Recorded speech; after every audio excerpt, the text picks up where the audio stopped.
Hi guys, welcome back. It's Monday once again, and so it's my major theatre day, and today I'm going to be taking all of you through a surgery known as the knee restoration surgery. So all of you would have heard about osteoarthritis of the knee. Osteoarthritis of the knee is a degenerative condition. By degenerative, I mean that there is wear and tear of the structures which the knee uses to help us move without pain. What happens is when osteoarthritis starts off, it only starts off as some stiffness or some swelling or some pain in the knee, which happens only when we do some activity.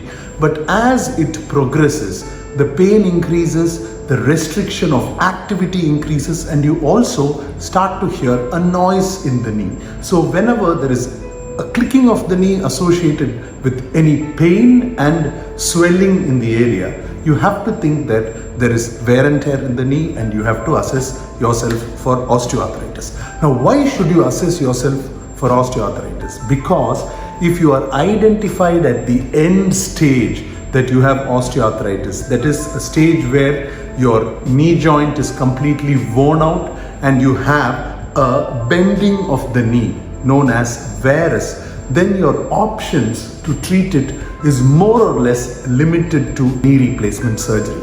So here in this procedure, the idea is to identify those of you who have a tendency to get the severe disease and to prevent you from progressing into severe osteoarthritis. So if you look at the knee, let me show it to you from the side. So if you see, this is your thigh bone or the femur, and this is your leg bone or the tibia.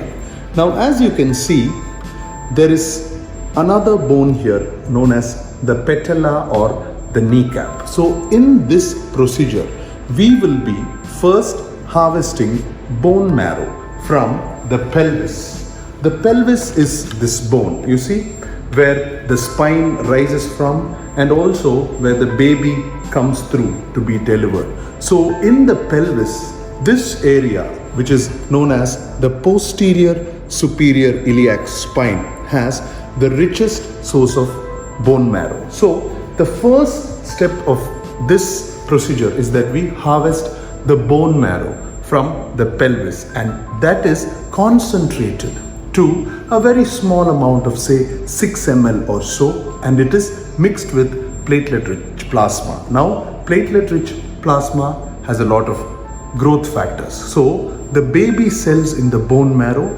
and the platelet-rich plasma are the healing cells which are used in treatment of this condition, that is the osteoarthritis. So once we harvest the healing cells from the bone marrow, then I do an arthroscopy, that is under camera vision. I go inside the knee and I trim out and repair any of the wear and tear which is in the soft tissue or in the meniscus as we call it. And after that, we also freshen up areas inside the knee where the cartilage is worn out, and then we inject the healing cells under arthroscopic vision straight into the meniscus and into the area where the cartilage is lost.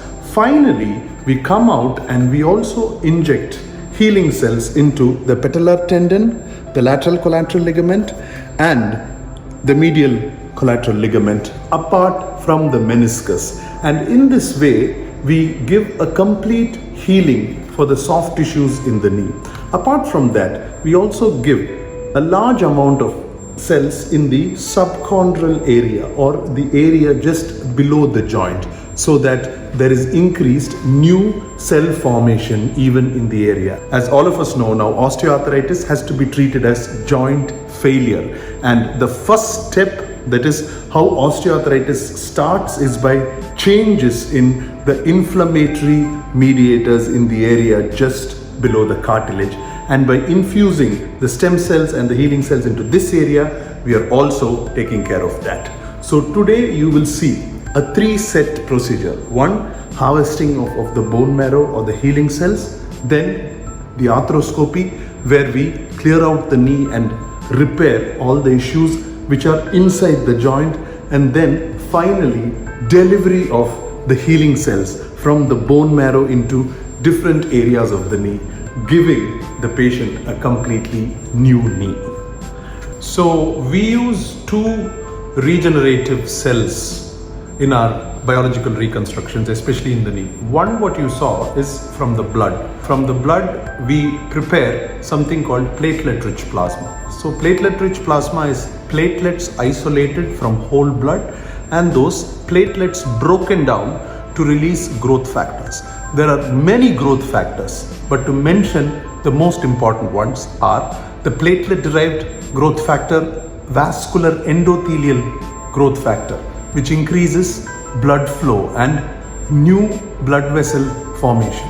Insulin-like growth factor, which helps in expansion of the cells, transforming growth factor and fibroblast growth factor. Apart from this, there are a lot of other growth factors like hepatocyte growth factor. All these growth factors, when we combine them with the cells from the bone marrow, which we harvested from the pelvis, even though they look red, one is blood, one is bone marrow.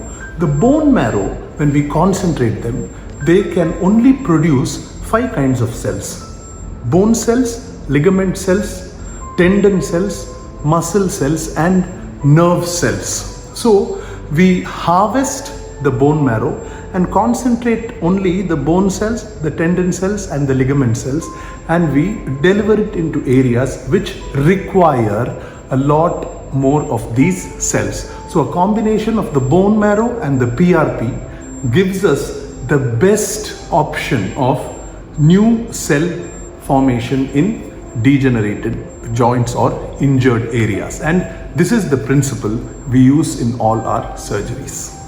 The procedure went really well. So as you saw, the first step was harvest of the blood and the bone marrow. We repaired all those using arthroscopy, and finally using an ultrasound we targeted the ligaments on the side and the patellar tendon, which is the tendon which helps in movement of the knee, and we delivered cells there also. When we tackle the problem 360 degrees, that is, we tackle it from inside using the arthroscopy, from outside using ultrasound, followed with good rehab and exercise, the knee restores itself, new cells are formed, and arthritis can even be stopped and reversed. So overall, this procedure will definitely help slowing down your progress of arthritis to a stage where you might require a total knee replacement.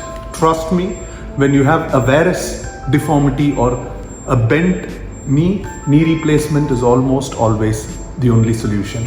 This is a solution if you have not yet gotten severe osteoarthritis with a deformity, and if so, contact the orthopedic surgeon in your city and ask him about this procedure. Hello, my name is Anand. I was having a bad knee. Bad knee means I couldn't put weight on the knee for many years. It's been like that for about last 7 years. Too much of stress on the knee will end up getting it swelled up, and it'll take me a day or two to get it back. So I couldn't I stopped doing treadmill exercises. I was doing only EFX and walking and managing by strengthening the muscles around the knee. About 5 years or 6 years ago, I was advised that my only next solution would probably be to consider or look at a knee replacement. So I was a bit shocked with that my knees had gone to that state. And since then, I've not been putting direct stress on the knees, meaning no running, jogging, road running, or treadmill. It was always EFX, stretch exercises, and that sort of, and walking. Yes, in fact, right before this surgery I was able to walk for 5 kilometers. I mean, I didn't have but having reached an age of 60, it was in my mind that I need to I was thinking that I should do something proactive towards my knees, so that I thought I could, and I think I can get a better quality of life for the next, probably hopefully 10-20 years. So with this, I met up with Dr. Santhosh Jacob, and he suggested a solution of before going into a knee replacement as an option, to look into stem cells treatment of the knees to create tissue growth on its own, so it becomes self-generating kind of a solution, is what I understood from him. And during this COVID time, having a lot of time on our hands to stay home, I thought, why don't I go through with the procedure? And so I did the procedure about a week ago, exactly about 9 days ago, the procedure was done. I stayed in the hospital for about 3-4 days. I could have come back in 3 days, but I chose to stay an additional 2 days or 5 days because I wanted hospital assisted physio, which I felt was very, very beneficial in me, in my recovery back to walking. From day 3 or 4, I was walking with a walker, and day 9, no more walker, no more crepe bandage. I was walking without anything, and today I am pretty much walking on my own 2 feet, and I'm extremely excited with the level of recovery and the control coming back to my knees. Hey, hi, this is Franklin, sports physiotherapist representing Synergy Physio Care and Rehab Center. Happy to be here. We've been working into sports medicine and sports injuries for such a long time, and also about orthopedic problems. And one of the very commonest problem is knee injuries. There are different stages of knee injuries, but let's understand that knee injuries are something which happens because of a lot of postural alignments. Posture brings 86% of the musculoskeletal problems. That's how it exactly happens with. Yeah, I'm very glad to meet Mr. Anand Sheshan sir for his post-surgical rehabilitation. We are trying to strengthen your lower body with your butt and the core exercises for his stability. And the rehabilitation process is going to be taking around 4 to 6 weeks of time in order to strengthening his lower body, and mobilization will start later. There are only 4 things which has to be meant when it comes to an awareness. Okay, so sometimes when you see somebody for a long stand, it is hurting, long walking is hurting, stair climbing is hurting, or sitting for a long time and getting up is hurting.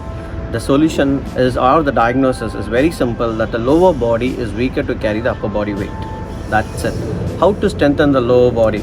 Yes, just a very simple exercises of around 6 to 7 exercises on a regular basis will help you to strengthen the lower body, and all these 4 activities will be absolutely normal, right? If at all, reducing the upper body will take a lot of time, but strengthening the lower body will take a very short time. And there are few postures which you have to avoid, especially when you're sitting in the sofa or a bed. For instance, no leg cross sitting postures. Avoid the complete leg cross sitting posture. And the second one is, don't bend the leg at the bottom of the other areas where you usually have a habit of bending the leg at the bottom of another areas and sitting, and pointing the foot under the chair. These are the 3 postures which has to be maintained, so that you can avoid anything which is lower than your navel. Problems can be completely avoided which is related to musculoskeletal problems. Thank you so much. Hope this video is very beneficial for you. Thank you. Alright guys, and I also want to say that if you found the information useful and interesting, subscribe to my channel and also press like along with the notification button so that you get such regular interesting surgical updates whenever I make it. Alright guys, see you, bye bye. Signing off, Dr. Santhosh Jacob.